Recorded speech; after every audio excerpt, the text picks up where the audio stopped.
March 1942. The Norwegian fjords are cloaked in a shroud of gray mist. Towering cliffs rise from icy waters, a perfect natural fortress. Hidden within, the Tirpitz, Bismarck's sister ship, lies in wait.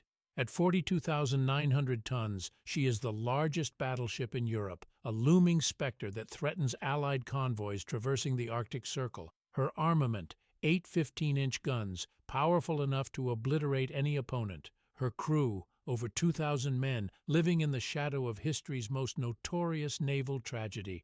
The Allies called her the Lonely Queen of the North. But what the world didn't know was that she was more than just a ship. She was a symbol of Nazi Germany's naval might, a psychological weapon. For the Royal Navy, she was a constant threat, capable of breaking out into the Atlantic at any moment. The British Admiralty had to keep her contained, a strategic chess game played in the frozen expanse of the North Sea. April 1942. The sun barely rises above the horizon, casting long shadows on the cold fjord waters. In London, Churchill paces the war room. Intelligence reports confirm Tirpitz remains in Norway, a dagger aimed at the heart of the Arctic Convoys. Rear Admiral Bruce Fraser is tasked with neutralizing this threat. His mission? Operation Source, a daring plan that involves midget submarines, specially designed to slip past German defenses. But first, they need to know where exactly Tirpitz is hiding and what she's planning.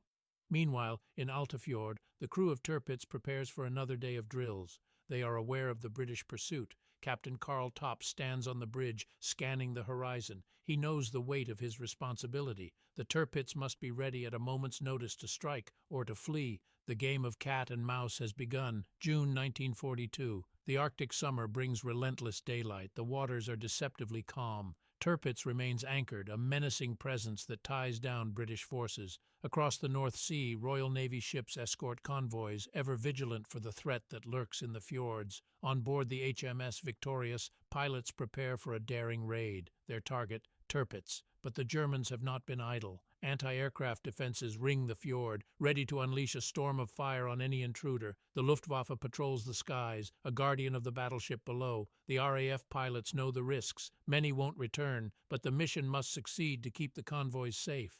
As they launch into the sunlit skies, the tension is palpable. Every second counts. The clock is ticking. 0800 hours, July 1942. The fjord is alive with sound. Explosions echo off the cliffs as British aircraft dive towards their target. Anti-aircraft guns open fire, filling the sky with tracer rounds. The Tirpitz crew scrambles to their stations. Alarms blare. Captain Topp orders evasive maneuvers, but the ship is at anchor, vulnerable. Bombs fall, missing by meters. The RAF has trained for this moment, but the defenses are formidable. Smoke and shrapnel fill the air. On the ground, German soldiers watch the spectacle unfold. To them, it's a testament to their battleship's might, but to the British, it's a reminder of the challenge they face. As the planes return to base, the realization sets in. Tirpitz is still afloat. The mission has failed. For now, August 1942, the failed raid has left the Royal Navy with more questions than answers. How can they strike a ship so well protected? In the war room, strategists pore over maps and intelligence reports. Discussions are heated. Some suggest another air raid. Others propose a daring submarine attack. But all agree on one thing: Tirpitz must be neutralized. Meanwhile, in Norway, the crew of Tirpitz repairs the minor damage from the raid. Spirits are high. They've survived the first real test. But Captain Topp knows better. The British will return, and next time they might not miss. The fjords offer both sanctuary and trap. As the days grow shorter, both sides prepare for the next move in this deadly game. September 1942. The Arctic nights grow longer, casting the fjords into darkness. But the shadow of Tirpitz looms large. For the men aboard the battleship, life is routine. Drills, maintenance, and waiting, always waiting. Little do they know, the British are planning something unprecedented.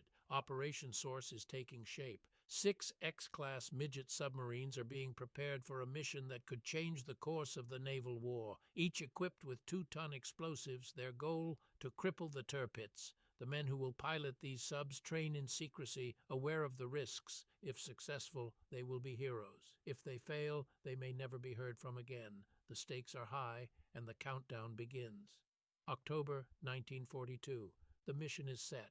Under cover of darkness, the submarines slip into the icy waters bound for Norway. Their journey is fraught with peril. The North Sea is unforgiving, with turbulent waves and biting winds. Communication is limited. Each crew relies on their training and resolve. As they approach the fjords, tension mounts. German patrols are vigilant. One wrong move could mean discovery and disaster, but the submariners press on, determined to reach their target. The fate of the Arctic convoys hangs in the balance.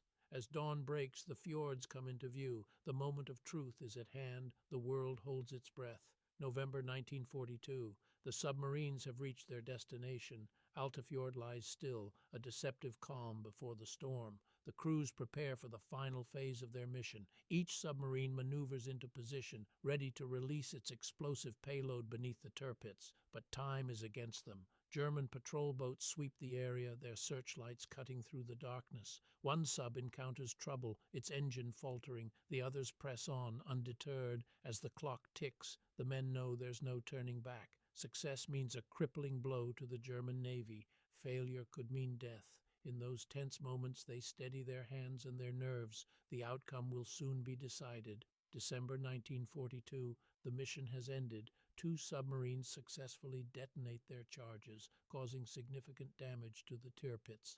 The massive battleship lists to port, her hull breached. German efforts to save her are frantic but determined. For the British, it's a victory, albeit a costly one. Many of the submariners are captured, their fate uncertain, but their bravery has not gone unnoticed.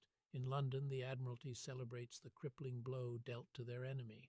The Arctic convoys breathe a sigh of relief, knowing the threat has been diminished. Yet the Tirpitz is not sunk, only wounded. The struggle continues as both sides regroup for what comes next. January 1943, the northern waters are silent once more, but the echoes of conflict linger. The Tirpitz, though damaged, remains a potent symbol of defiance. Repairs are underway, and the Kriegsmarine is determined to return her to full strength. For the Allies, the mission's success is a testament to ingenuity and courage, a reminder of the costs of war and the lengths to which nations will go to protect their interests. As winter grips the northern seas, plans are already being drawn for the next phase of the naval battle. The Tirpitz may rise again, but so too will the determination to see her forever silenced. The war at sea continues, and with it the stories that echo through time.